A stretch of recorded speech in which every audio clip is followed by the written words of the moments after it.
Yo, what's up mga boss amo and welcome back dito sa ating YouTube channel, Nan Pro Mechanic. So ngayon nga pala mga boss amo ay magagawa tayo ng isang motor dito kung saan ang problema po nito ay blackout ang kanyang panel gauge.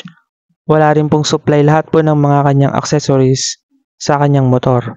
So tuturuan ko po kayo kung paano po yung basic na pag troubleshooting sa mga ganitong klaseng problema. So ito mga boss amo, gusto ko lang pong i-share. So, hindi po tayo expert sa paggagawa ng mga motor. Gusto ko lang po talaga mag-share ng mga ganitong klaseng basic na problema. So, yan mga boss amo, wala po yung power, signal light, busina, starter, wala po lahat. So, sama-sama po tayo i-troubleshoot natin to sa mga nag-aaral pa lang po dyan. So, nagdala rin pala siya ng Honeywell na handle switch. Saktong-sakto to mga boss amo kasi tuturo ko rin sa inyo kung paano to ini-install sa mga motor. Universal po ito mga boss amo. Ang kailangan nyo lang po dito, malaman nyo po yung bawat wirings, bawat connection ng mga wire. So, para madali nyo po siya ma-install. Kasi kapag first time, mahirap talaga po install to. Lalo po mga boss amo kung wala po tayong masyadong knowledge sa mga wirings. Kung first time pa lang magkakabit, so tama-tama po kasi bibigyan ko kayo ng konting idea. So ito po yung motor mga boss amo. Ayusin na po natin siya. Baklasin po natin yung mga pairings, yung kailangan po nating tanggalin para po di tayo mahirapan sa pag-troubleshoot.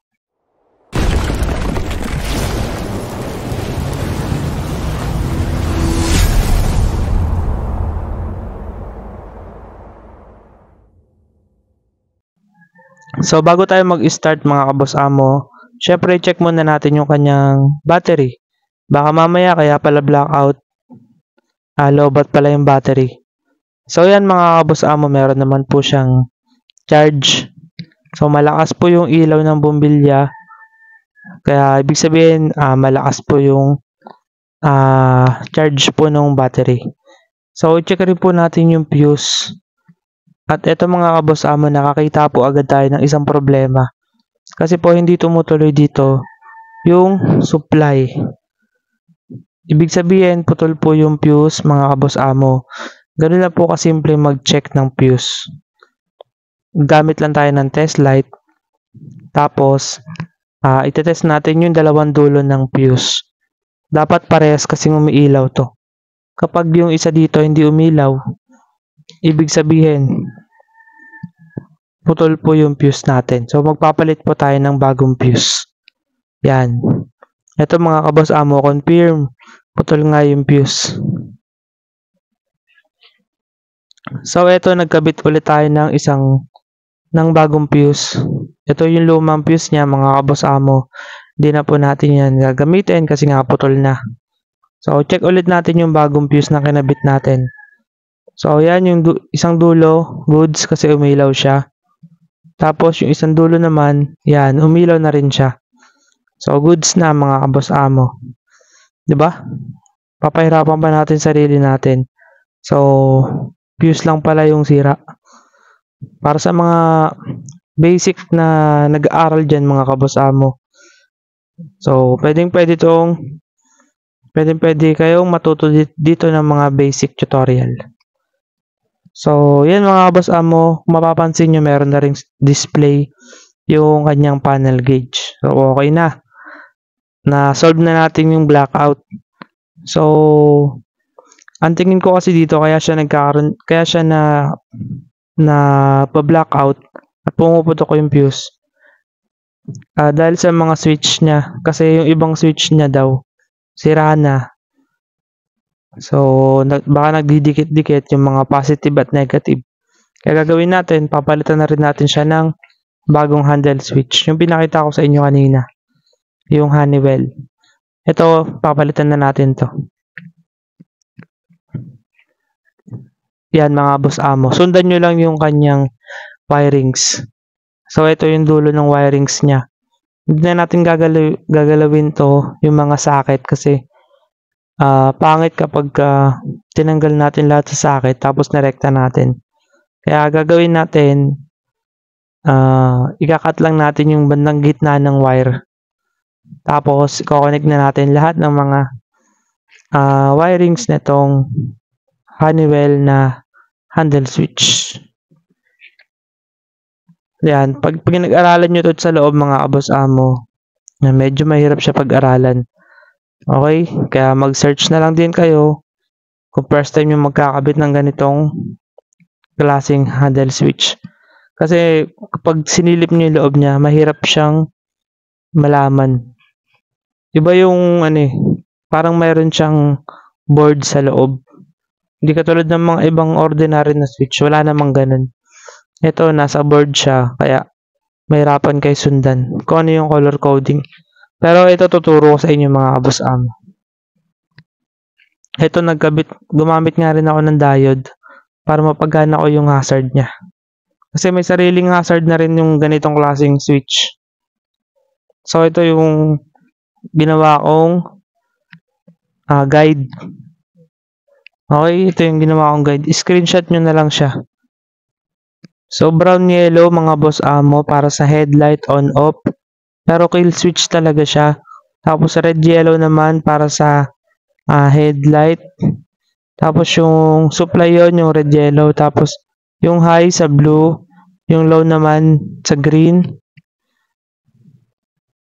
Tapos yung orange tsaka white sa passing light po yun mga boss amo. Tapos yung red black para yan sa main supply ng signal light. Yan. Then yung brown white para naman yan sa signal light left. Tapos brown green para sa signal light right. Yan mga boss amo. Ito yung simpleng guide. Tapos yung brown red para sa hazard yun. Tapos blue red tsaka yellow red sa starter. Then brown black para sa busina. Positive yung busina. Tapos black tsaka yung black white hindi na natin ginamit. So ito mga boss amo, tapos ko na siya install. Yan. Napwesto ko na din yan. So yan mga boss amo, check natin lahat ng mga switch kung working lahat. Okay, isa-isahin natin.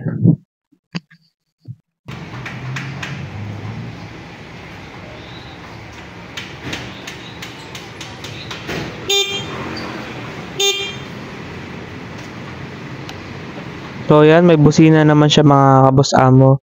Signal light check natin dito sa may left. So goods. Okay yung sa left na signal light. Tapos sa may right naman, yan okay din siya. Goods din. So okay tayo sa signal light, left and right. Tapos check natin yung hazard kung okay. So yan, gumagana dalawang signal light natin, sabay na umiilaw. So okay, goods. Yung para sa hazard. Tapos check naman natin yung para sa headlight. So pag inangat ko to, iilaw yan. So yan, okay. Meron siyang ilaw.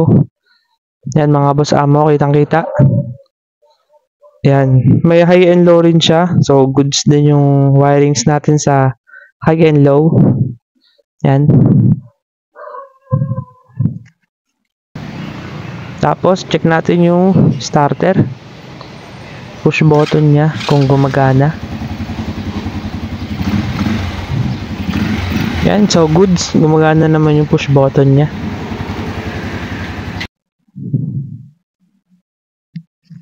Yan mga boss amo. So okay lahat ng mga switch na kinabit natin. Lahat working. So di pa tayo tapos dito kasi kakabitan ko pa siya ng shock. Yan, meron tayong shock na install dito. Yan o. Testingin muna natin mga boss amo.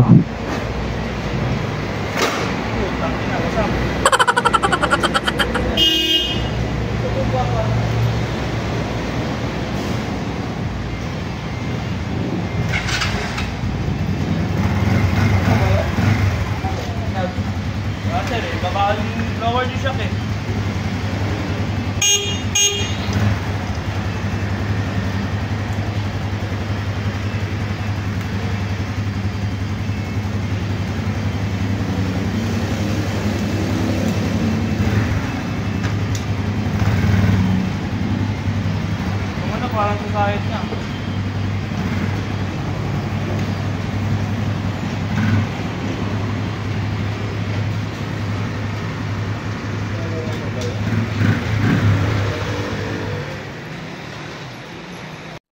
So yun lang mga kaboss amo yung vlog para sa araw na ito.